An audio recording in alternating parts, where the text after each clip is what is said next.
Hello there, welcome back to the Great War Abridged.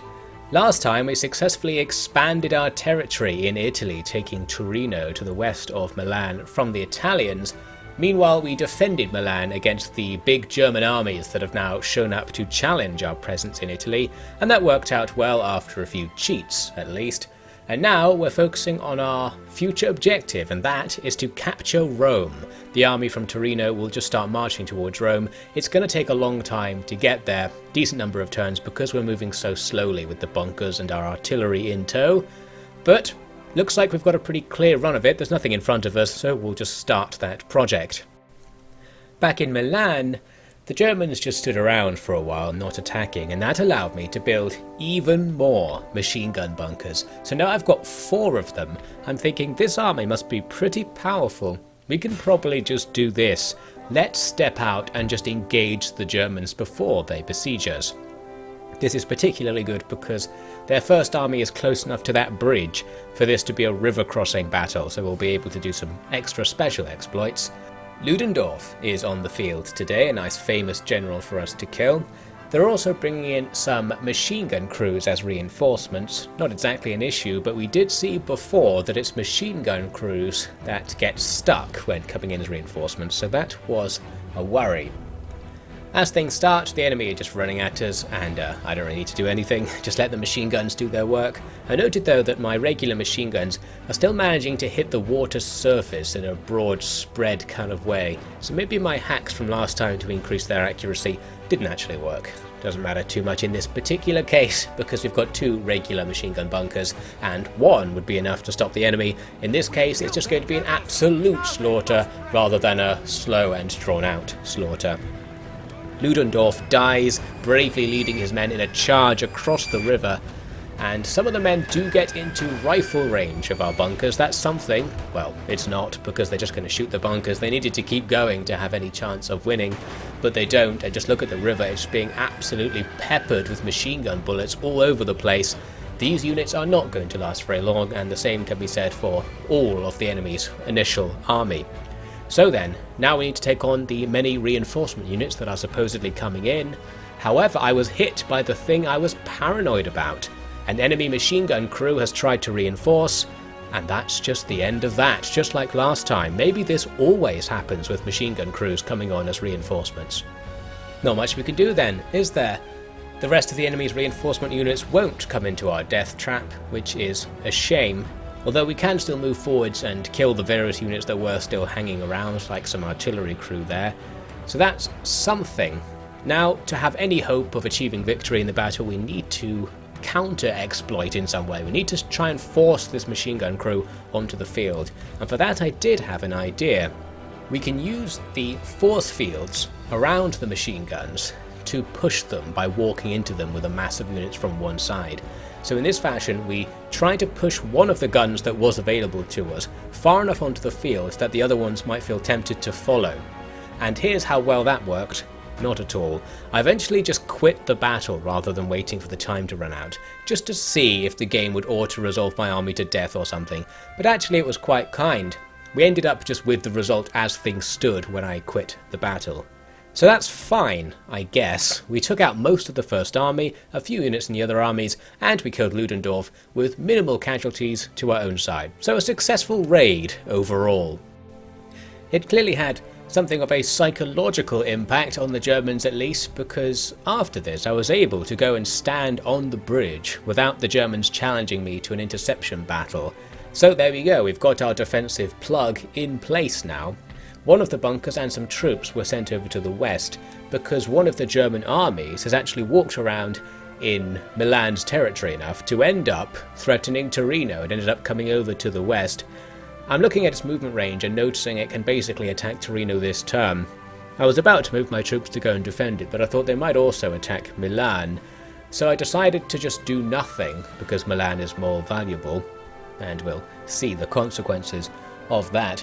But as a quick aside, take a look at this. Strasbourg has been captured by France. Yes, the France that isn't participating in the war has finally done something. Maybe it's because I threw them 50,000 currency units in the last episode or something. They did something, they took some territory. There we go, well done. I guess I'm distracting the Germans because they've got so much stuff just stacked up waiting to attack us that I guess Germany is very undefended. As for Austria-Hungary, oh, Austria-Hungary. Yes, they've decided to do the one-unit army thing all over the damn place, which might explain why they haven't attacked us in a while.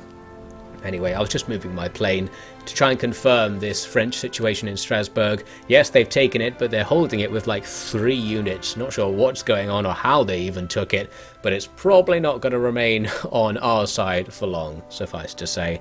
Anyway, that doesn't matter very much. Back down south, the German army that we were tracking has disappeared mysteriously. I actually had an idea of where it might be, because obviously it's gone into hiding somewhere, and most of the hiding places are around Torino, and actually it was more there than I expected. It was standing on the road outside the town and had still managed to become hidden. That means as I try to reinforce the town, we are ambushed. That is some trouble for us, isn't it? We've got a bunker on our side, but since the enemy will deploy very close to us and on both sides of us, the risk of being caught in melee with the bunker is extremely high. That said, as things get going, it actually looks pretty good, because the first couple of units that come close get annihilated by the bunker. We're killing them slowly and efficiently, but it's fast enough to stop them from getting too close. So those units will rout away. I've got 1 unit of supporting infantry, and they're just firing generally in the direction of all these units over here, who are gradually getting their act together to make an attack.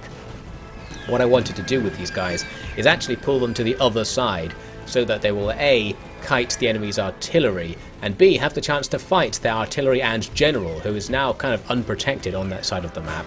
But that's only really valuable if we can hold off all the other things with the machine gun bunker. We've got 1 more unit coming in as reinforcements in the distance. They'll take part in the fight in a little bit.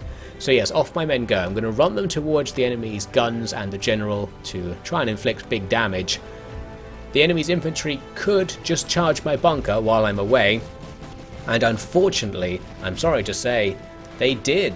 The enemy was having a melee day. It's melee Mondays, so they didn't do the thing where they usually just shoot the bunker and stand around doing nothing. They just run at it, and that is unfortunately the weakness of the bunker. So a melee technically starts, doesn't look like it, but this is a melee. The bunker itself is trying to get out of there. It's kind of like the enemy are pushing it away, and my crew are being revealed like woodlice underneath to fight with their knives. So that's not very good. And as we know, once the bunker stops firing, it can never fire again for the rest of the battle. So that's going to be the end of that. We're in big trouble now. The men I did send out against the guns had some success. They're only conscripts, but they did take out at least 1 full unit and do a lot of damage to other units, tried to shoot at their general, but it wasn't enough to take them out or anything.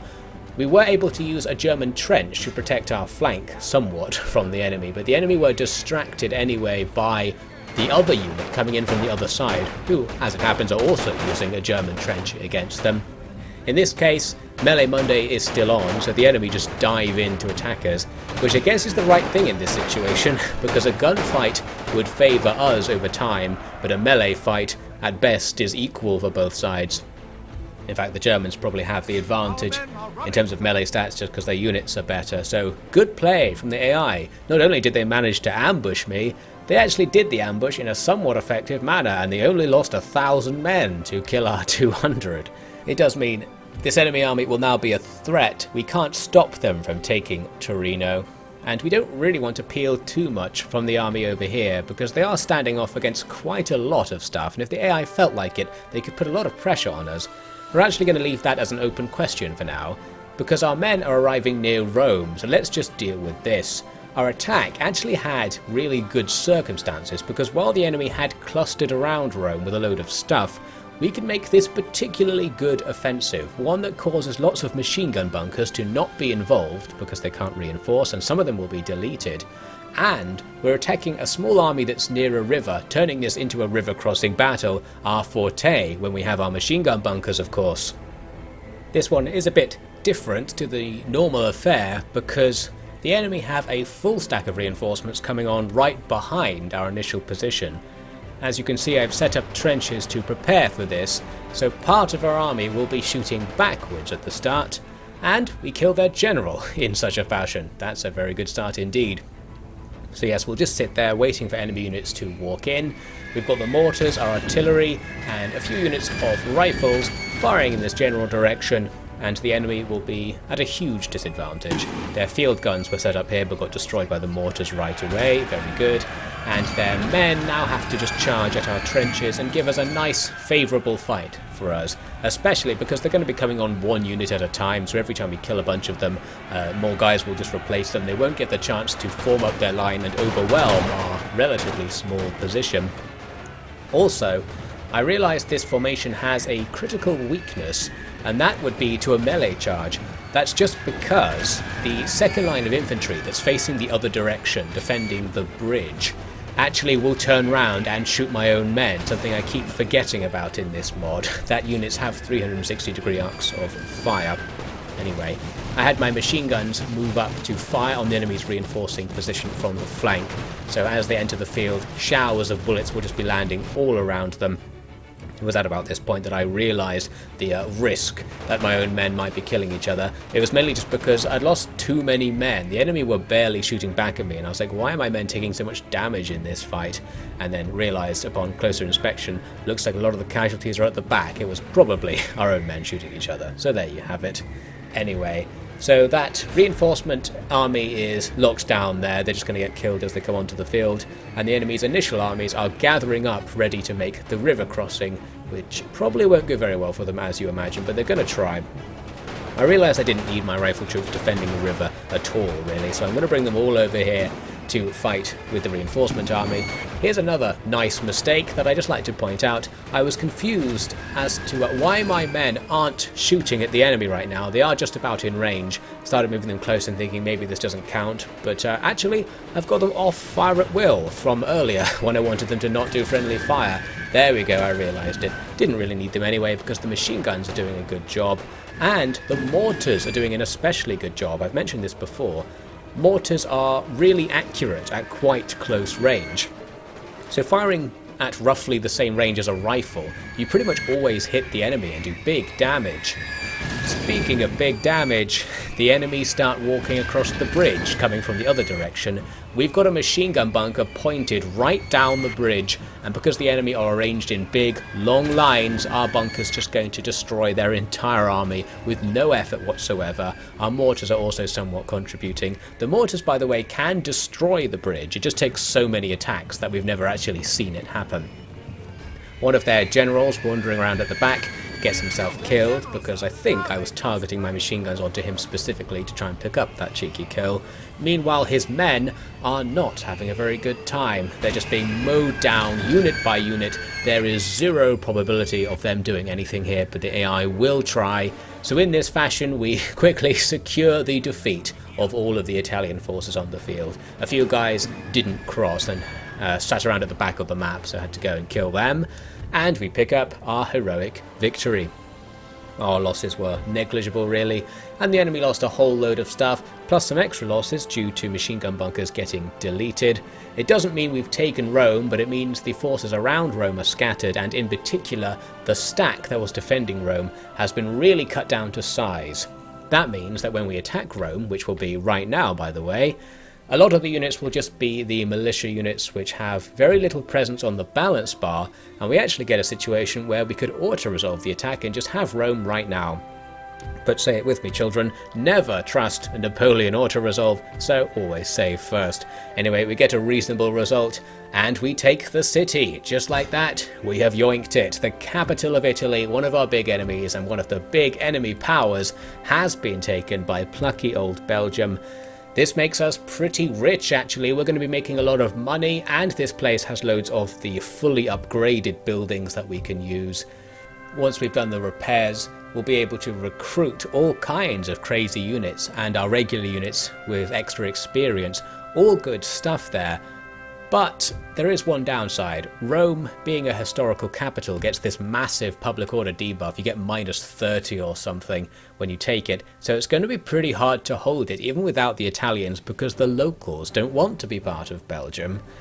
So now I'm wondering, can we get away with this by lowering taxes to minimum? It's a question of whether it's better to have minimal taxes but tax them a little bit so you get some money, or to not tax them at all, but tax the places that do like you a lot. Not sure which way gets you more money or gives you more stability, but I'm going for the minimal taxes all round by the looks of things.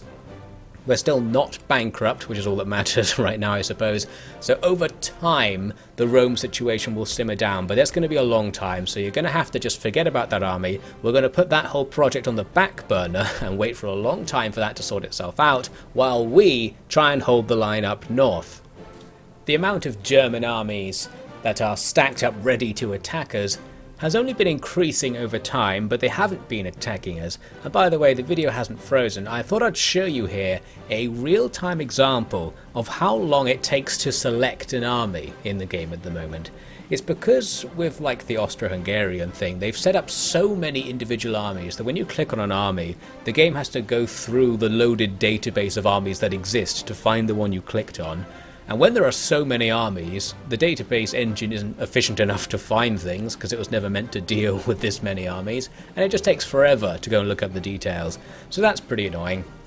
One way to mitigate this actually is to just not be able to see the enemy. I think it looks through the armies that are within your line of sight first, so it's much faster if you can only see a few armies. To do that, I need to get my recon plane well away from the Austro-Hungarian domain of madness. This in itself is a lag-filled exercise because every time you move something, it recalculates and repathfinds on every frame. And with all this stuff standing around, there are many obstacles it has to pathfind around, like seeing whether you could in theory move to the north and go through their armies as part of your route. So that's a labour unto itself, but finally it is achieved, and let's get back to the game. I've built some more units at Milan. I say built, trained some more units at Milan, including a unit of our Congo infantry, who are exactly the same as rifle infantry basically, but their unit card looks better, so that's something. And they move out to go and try to save Torino, while a few units are left behind. I noticed the Italians are doing the same thing the Germans did earlier, with units sneaking about on the other side of the river, so we are going to have another threat coming in where we can't easily defend with our blockade at Milan. In Rome, things are looking better when it comes to stability. I had turned off taxes there after realising that probably was the better choice, and then raised the taxes at Milan and Torino. But now we come to a nice compromise solution. We have regular taxes, the tax is turned on at Rome, and they're not rebelling. So that's a nice situation for us to leave it in, to stew away, making us some money while they calm down. Now, in the next turn, our army reaches Torino, and it's time for this fight. By the way, the enemy could have taken Torino easily while they had it under siege for the last couple of turns. The AI is really unaggressive when it comes to starting battles in settlements, much to its detriment because our army inside was one rifle unit and a load of citizen trash. In this battle, for some reason, I was allowed to deploy right next to the enemy. You can see on the minimap how far up the map we've deployed our front line. So things got started very quickly. In fact, our machine gun bunker was already in range of the enemy as the battle started. They've got a few men trying to sneak around our flank here, but it's only a tiny unit, and it looks like our men have noticed and are cutting them down as they run. Now we also have the garrison of the town coming in right behind the enemy starting position because we're all crushed up against the edge of the map. So that's absolutely great. We can use these men to quickly take out the enemy's artillery before they do much damage. They did send some cav towards us, potentially an issue because we've seen before, cav, if they just charged in melee into our citizen units, they could just rout them all without much trouble. Luckily we do have one unit of regular rifles and the cav are just wandering about, so we do get them killed. That cav unit is the captain of the enemy army and the captain is killed, so that's going to help us out for the rest of the fight. Now we'll redeploy those men to go fight the artillery. The fight at the front here is going to be in our advantage because we've got trenches and the woods protecting our men, and of course the bunker on the end of the line is going to easily clear things up, so our left flank will definitely be a victory for us. The only issue we have is that our men aren't always using the trenches, as usual, the standard issue, so we keep pulling men back into formation. Someone mentioned that having them on guard mode might stop that from happening, but there's an example of that not being the case. I don't think there's any way to stop it, the game is just out of control. But apart from that, the gun battle is all good. Plus, with our attack from behind happening at the same time, the enemy were just in huge trouble. We had no issues taking out their artillery, who weren't paying much attention to us, and that was the end of that. They did have some crew left at the very end who were bravely holding on. I think because artillery crew are considered really powerful in the AI's assessment. When they've got like 8 guys left, they'll still stand their ground because they don't consider their army to quite be defeated. Then we kill those last couple of guys and the balance bar shifts quite a bit, and that will finally bring an end to the battle. There's still gameplay to be had, by the way, even in a moment like this, as you've already won, because you need to stop your men from killing each other. They'll try and shoot at routed units that you can't really see because the flags aren't there anymore. So it's important to give your men movement orders as the fight ends, so they don't all just stand there shooting each other at point blank range, all the good stuff. So there we go, we pick up the win, and Torino is saved. A couple of units escape, but they're not going to be able to do much. We're going to leave this army that relieved Torino here, actually, because you can see the Italians are sneaking their way over here with some more units, so the area isn't quite secure, and there will be more battles to secure Torino on the horizon. Plus, as for the rest of our Italian campaign, we didn't go down there just to take Rome. So we'll organise moving on to the next target, which will be Naples, in the next part.